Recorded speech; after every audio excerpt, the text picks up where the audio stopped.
اور پاکستان میں تو ہم اسلامی انقلاب سے دور تر ہوتے چلے جا رہے ہیں بحالات موجودہ، جو بھی حالات اس وقت ہیں. We have to be realistic. یہ ابھی حال ہی میں پاکستان میں، چونکہ میں اور چیزیں تو پاکستان کی اس وقت بیان نہیں کر سکتا، الیکشن ہوئے ہیں، نتیجہ نکلا ہے، اس کے کچھ پہلو بڑے خوش آئند بھی ہیں، اچھے بھی ہیں. ایک بڑا ہی مضبوط مینڈیٹ مل گیا ایک پارٹی کو، مستحکم حکومت بن جائے گی. جو کچھ ہوا ہے کانسٹیٹیوشنل ہوا ہے، ٹائم ٹیبل کے مطابق ہوا ہے. الیکشن میں ہنگامہ بہت کم ہوا ہے، جو پابندیاں لگائی گئی تھیں اس کی وجہ سے شور شغب بھی، کچھ رمضان کی برکت کی وجہ سے بھی شور شغب کم رہا. بہت سی چیزیں اچھی ہیں. یہ بھی اچھا ہے کہ بے نظیر نے جو دھمکیاں دی تھیں اور اندیشہ ہو رہا تھا کہ وہ سندھ کارڈ کو پلے کرے گی، لیکن الیکشن کے بعد اس نے کم سے کم فوری طور پر فیصلہ کیا کوئی تحریک نہیں ہوگی.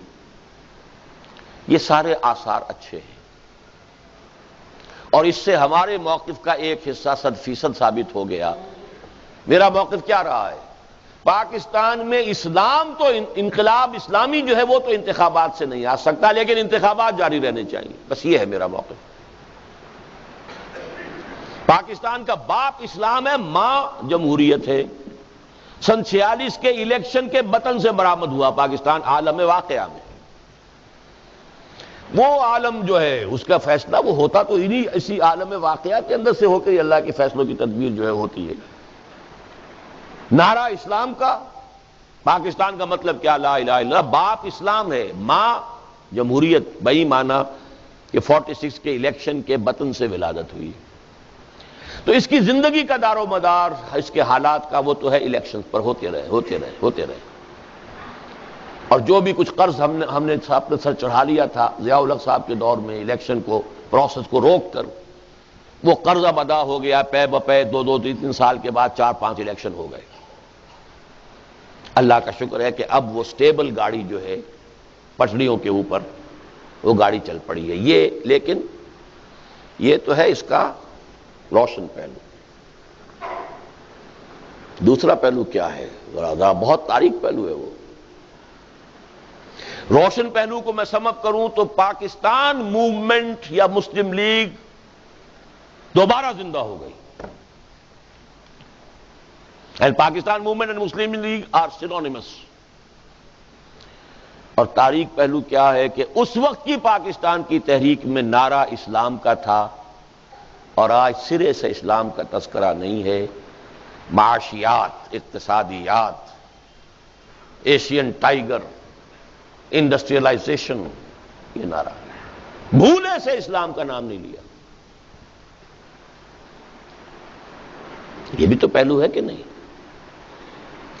لیکن یہ کہ ایک پہلو سے کہ ہمارا وہ موقف بھی 100% درست ہو گیا. سب سے بڑی مخاطب تو میری جماعت اسلامی تھی نا اس میں. انہوں نے بھی کہہ دیا کہ الیکشن کے ذریعے سے نہیں ہو سکتا. اگرچہ جدھر وہ اب رخ کرنا چاہتے ہیں، لیکن میرا یہ خیال ہے چاہتے تو ہیں، ہمت نہیں کر پا رہے. وہ زیادہ خطرناک ہوگا الیکشن سے بھی. غلط راستے سے پلٹ کر ایک دوسرے بڑے غلط راستے پر جا رہے ہیں. الیکشن سے واپس پلٹے، اب جانا کس پر چاہتے؟ نئی حکومت قائم ہونے دیں گے. اب ٹھنڈے ہو گئے، 6 مہینے دے دیتے ہیں ہم. وہ دے دیں کیا؟ اب تو پتہ ہے کہ you are a nonentity. Election نہیں ہوگا، 20% سے زیادہ ووٹ پڑے تو یہ ہو جائے گا، ریگنگ ہوگی، شمار ہوگی. وہ 36% ووٹ پڑ گئے، لیکن یہ کہنے کی جرت نہیں ہوئی کہ ریگنگ ہوئی ہے. انتہائی کرائسس جس کو کہتے ہیں جماعت اسلامی کا.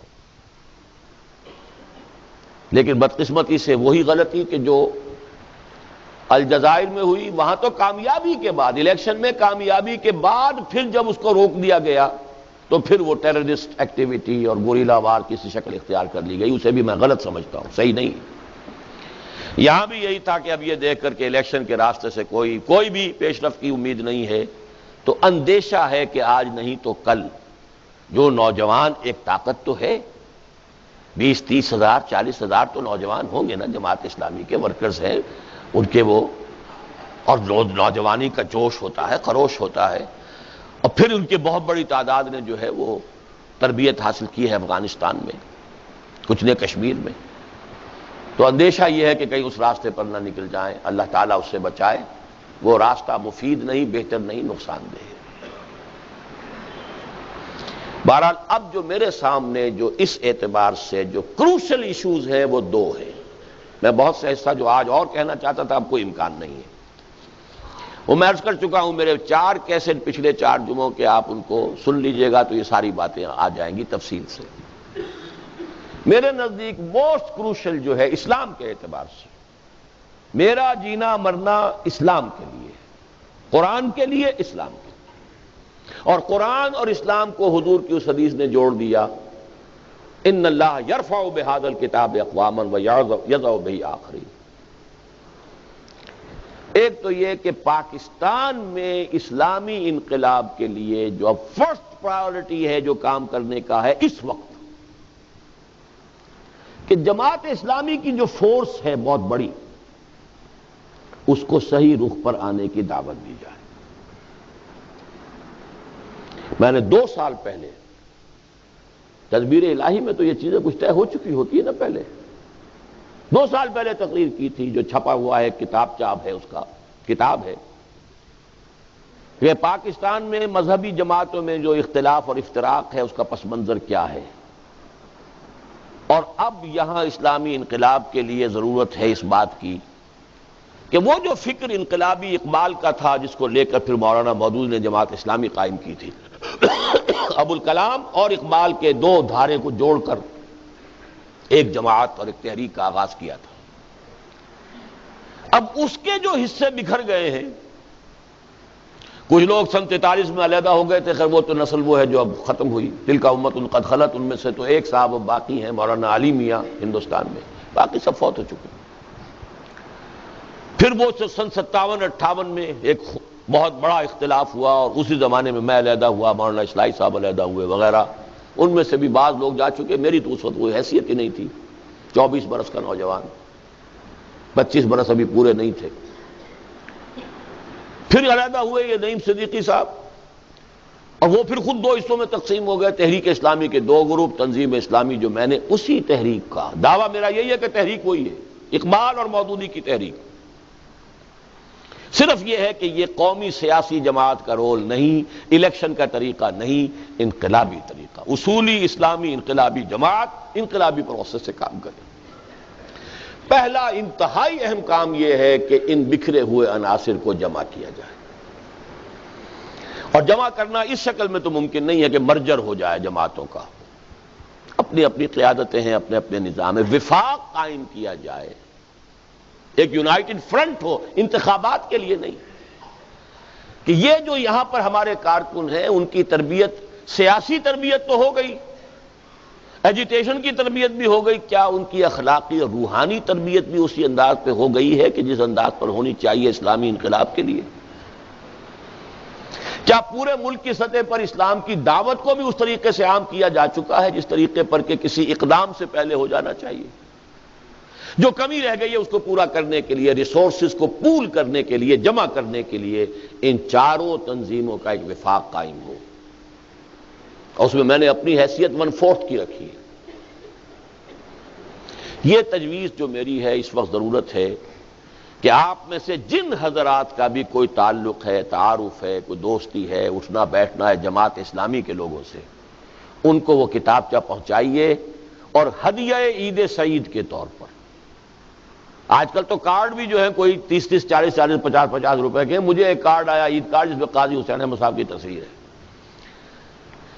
اب وہ کتنے کا ہوگا میں نہیں جانتا. 10 روپے کا وہ کتابچہ ایک لفافے کے اندر ملفوف، ہدیہ عید مبارک. یہ پہنچائیے زیادہ سے زیادہ لوگوں تک، جتنے سمجھدار لوگ ہیں ان کو ان تک پہنچائیے. پھر پرسوں کیجیے گا بھائی آپ نے پڑھا ہے، اچھا نہیں پڑھا ہے تو اچھا 2-4 دن کے بعد میں پھر آؤں گا. پھر بات کیجئے کہ اس میں کوئی غلط بات ہے تو بتائیے، اور اگر صحیح ہے تو آپ اپنی قیادت کے اوپر دباؤ ڈالیے کہ وہ اس تجویز کو تسلیم کریں. الیکشن سے تو پسپا ہو گئے، اب کرنا کیا ہے؟ اس کا کیا کرنا ہے کہ اوپر سوچیے. ایک کرنے کا کام یہ ہے. اور دوسرا یہ تو ہے پاکستان میں اسلامی انقلاب. دوسرا اس علاقائی سطح پر اور خود پاکستان میں بھی اسلامی انقلاب نہیں آ سکتا، اسلامی نظام نہیں قائم ہو سکتا اگر شیعہ سنی مفاہمت نہ ہو. شیعہ آبادی میں کتنے ہیں؟ سپاہ صحابہ والے کہتے ہیں 2.5% ہیں، شیعہ کہتے ہیں 25% ہیں. ایوریج نکال لیجئے دونوں کا، چلیے 10% تو مانیں گے. لیکن 10% کی گنتی کے اندر فوج، ٹاپ بیوروکریسی، پولیس، سب سے بڑھ کر ذرائع ابلاغ، ٹیلی ویژن، ریڈیو، ان میں جو ان کا تناسب ہے آپ انہیں نظر انداز نہیں کر سکتے. آنکھیں بند کر دیں ایک تعصب میں، ایک جوش میں، ایک انتہائی جو ہے جنونی کیفیت میں ان چیزوں کو بھول جائیں، وہ بات اور ہے. لہذا مفاہمت کا فارمولہ بھی میں نے پیش کیا، وہ بھی 2 سال پرانی بات ہے.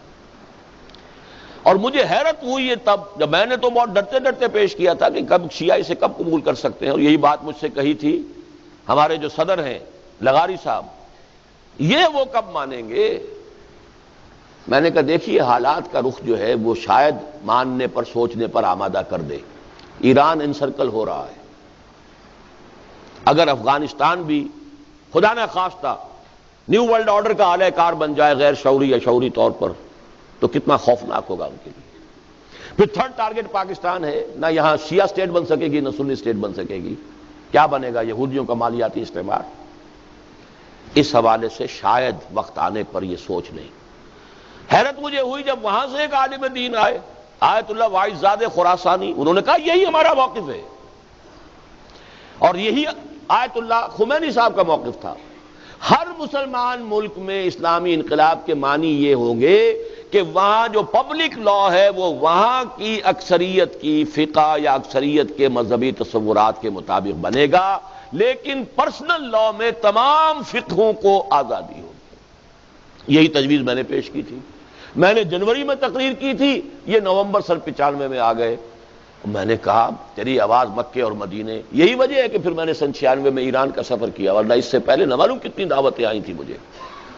میں نے کبھی جانا گوارا نہیں کیا. جب یہ علم میں میرے بات آئی تو میں گیا ہوں، اور پھر میں نے دیکھا ہے کہ وہاں کی ٹاپ قیادت جو ہے وہ واقعتاً اس فارمولے کو تسلیم کرتی ہے. اب ضرورت ہے یہ پاکستان میں جو ہمارے شیعہ بھائی ہیں ان میں سے سمجھدار لوگ بھی ہیں. ایسا تو نہیں ہے نا کہ سب کے سب جنونی ہیں. جیسے ہمارے ہاں جنونی ہے ان کے ہاں بھی جنونی ہے، اس میں کوئی شک نہیں. لیکن یہ کہ ان میں جو لوگ سمجھدار ہیں ان تک اس بات کو پہنچایا جائے. ان کی اکثریت کو شاید یہ معلوم ہی نہ ہو کہ ایران کی حکومت کا موقف یہ ہے. میں فقہ جعفریہ تحریک جو ہے اس کے سربراہ سے ملا، ساجد نقوی صاحب سے. انہوں نے میری بات ماننے سے انکار کر دیا، کہا کہ کوئی اور بھی حل ہو سکتا ہے. میں نے کہا اچھا اب میں انتظار کروں گا، آپ مجھے کوئی حل بتا دیجئے. ابھی تک تو انہوں نے کوئی حل نہیں بتایا. واحد حل ہے، نظریاتی اعتبار سے یہی حل ایران نے اختیار کیا ہے. پبلک لا یہاں فقہ جعفری کا ہوگا، لیکن باقی سب کو مذہبی آزادی ہوگی.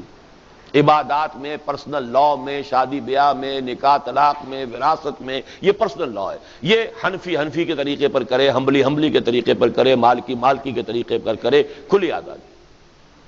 اس میں یہ کہ کس حد تک صحیح ہے کس حد تک غلط ہے عملاً یہ بات ایک علیحدہ ہے. دستور اور قانونی سطح پر طے یہی ہے. اور بہت حد تک اس پر عمل ہو رہا. ایک چیز میں عمل نہیں ہو رہا. ان کا دعویٰ یہ ہے کہ جہاں سنی اکثریت ہے وہاں سنی مسجدیں بنیں گی، اور ہم شیعوں کو بھی مجبور کریں گے کہ وہ سنیوں کی امامت میں سنی مسجد میں نماز ادا کریں. جہاں شیعہ اکثریت ہے وہاں شیعہ مسجد بنے گی، ہم سنی نہیں بننے دیں گے، اور ہم وہاں سنیوں کو کہیں گے کہ وہ بھی آ کر اپنے طریقے پر نماز پڑھیں، لیکن پڑھیں اسی مسجد کے اندر. اس میں سے دوسرے حصے پر تو عمل ہو رہا ہے، پہلے پر نہیں ہو رہا. وہ عوام کا ایک دباؤ، جیسے کہ یہاں کے عوام شیعہ کا معاملہ ہے، اس کی وجہ سے اس پر صحیح طور پہ عمل نہیں ہو رہا ہے. باقی یہ کہ وہ پرسنل لا میں ان کی آزادی جو ہے پوری ہے، موجود ہے. اس حوالے سے میں نے ایک دوسری کتاب شائع کی ہے، اور بڑی جلدی میں، بڑی تیزی میں اس کے لیے بھاگ دوڑ کر کے، پریس وغیرہ کی چھٹیاں بھی تھی اس زمانے میں، شیعہ سنی مفاہمت کی اہمیت.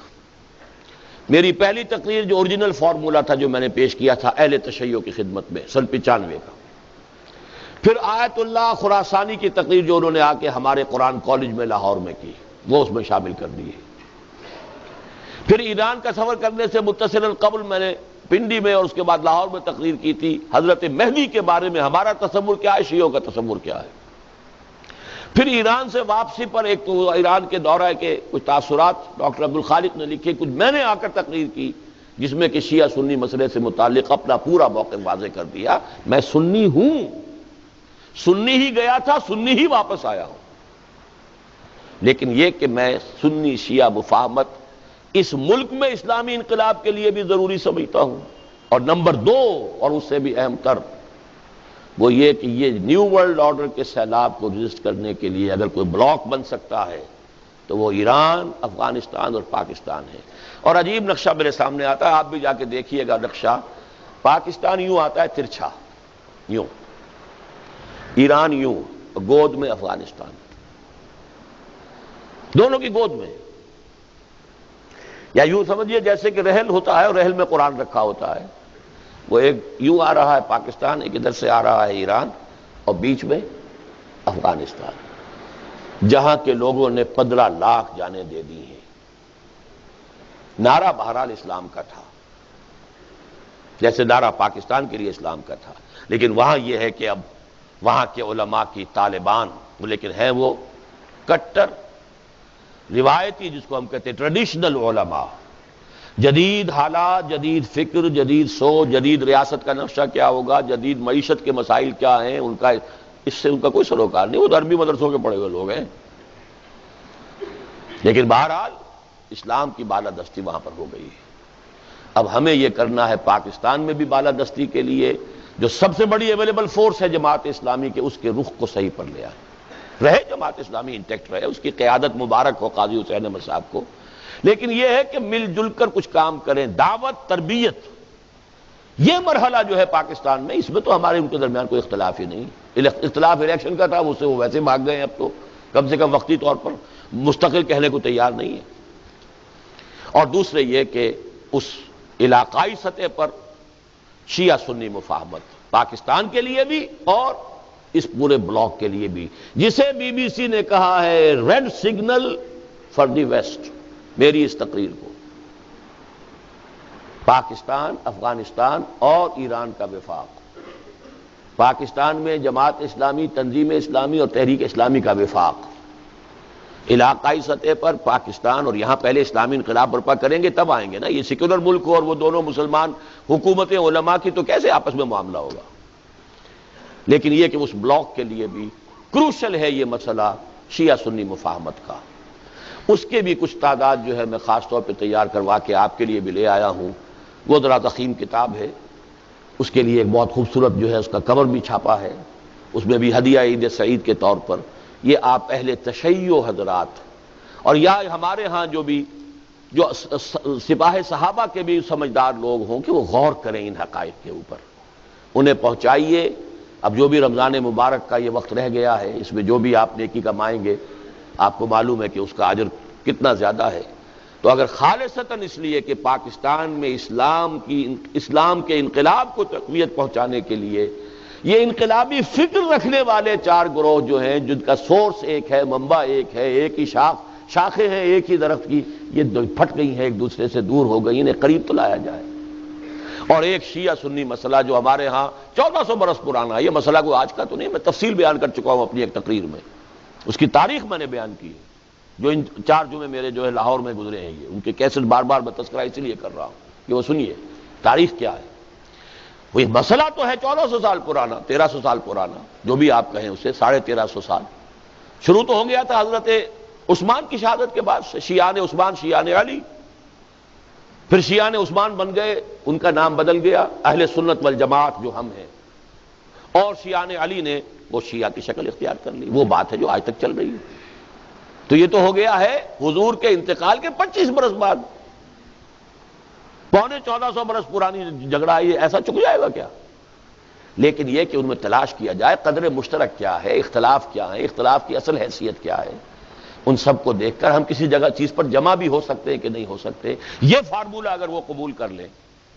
بلکہ میں جانا چاہتا تھا خود میں نہیں جا سکا تو میں نے اپنے دو جو قریب ترین ساتھی ہیں، نائب امیر اس وقت تھے ڈاکٹر عبد الخالق اور ناظم اعلیٰ، وہ یہاں بھی بیٹھے ہوئے ہیں اس وقت، عبد الرزاق صاحب، ان دونوں کو بھیجا تھا جیل میں جہاں یہ دونوں حضرات سپاہ صحابہ کے ٹاپ لیڈرز تھے، ان سے ملاقات ہوئی۔ وہ جو اب ایک تو شہید ہو گئے ضیاء الرحمن فاروقی صاحب، اور دوسرے جو ہیں وہ کیا نام ہے ان کا، جی اعظم طارق صاحب، ان دونوں سے انہوں نے ملاقات کی اور ہمارا یہ موقف بیان کرنے لگے ٹھیک ہے اگر یہ ہو تو پھر ہمیں کوئی اختلاف نہیں۔ سپاہ صحابہ کی ٹاپ قیادت کہہ رہی ہے تو، لیکن یہ کہ اس کو کہنا، اس کو سننا، اس کو بیان کرنا، اسے عام کرنا، اس کے لیے رائے عامہ کو ہموار کرنا، اس کے لیے شیعوں کے ذہن کو جو ہے تیار کرنا، سنیوں کے ذہن کو تیار کرنا، اب اس کے لیے بھی یہی ہے کہ وہ کتاب بھی ہدیہ سعید کے طور پر، عید سعید کے طور پر زیادہ سے زیادہ لوگوں تک پہنچائیے، یہ ہے کرنے کا فوری کام۔ باقی جو انقلاب کے عمل ہے اس کا میں بارہا بیان کر چکا ہوں، منہج انقلاب اسلامی کا، منہج انقلاب نبوی کی کتاب بھی موجود ہے، باقی ساری تفاصیل کا یہاں پہ موقع نہیں ہے، بس اسی پر میں ختم کر رہا ہوں۔ اقول قولی ھذا واستغفر اللہ لی ولکم ولسائر المسلمین والمسلمات۔